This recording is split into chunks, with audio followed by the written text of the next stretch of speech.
The European Union is embroiled in a bitter row over its next seven-year budget, with Germany under attack for its attempt to end the deadlock. The bloc's three institutions, the Council, Commission and Parliament, are locked in talks to finalize the planned €1.8 trillion recovery fund and budget package before the end of the year. Germany, which holds the EU's rotating presidency, has proposed the possibility billions of euros extra spending in a bid to break the deadlock with the EU Parliament over ensuring a clear link between funding and the rule of law. But the move has already been left of the rocks by criticism from other member states and MEPs. Michael Klaus, Germany's ambassador to the EU, wrote to Parliament's budget negotiators to warn them time is running out to ensure the program can be rolled out on January 1. The senior diplomat suggested the budget could be increased by at least upper single-digit billions to appease MEP's complaints after the package was slashed in size earlier this summer.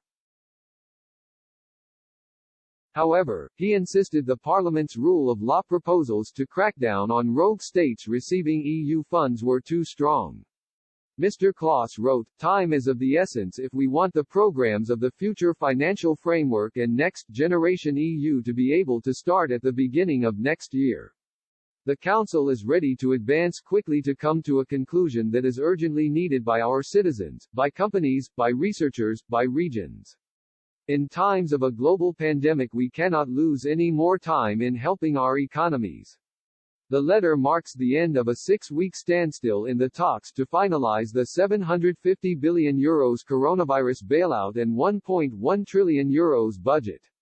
Diplomats and officials have expressed fears that any further delays to the process will put the bloc's economy at risk.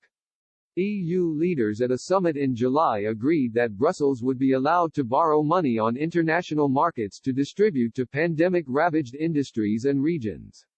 As part of the bargaining, prime ministers and presidents agreed to include a mechanism to restrict funding to countries deemed to have broken the EU's laws and values.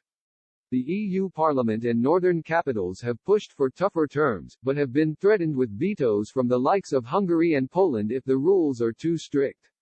MEPs are also pushing for the budget to be increased after leaders agreed to slash spending in order to find a deal on the recovery fund.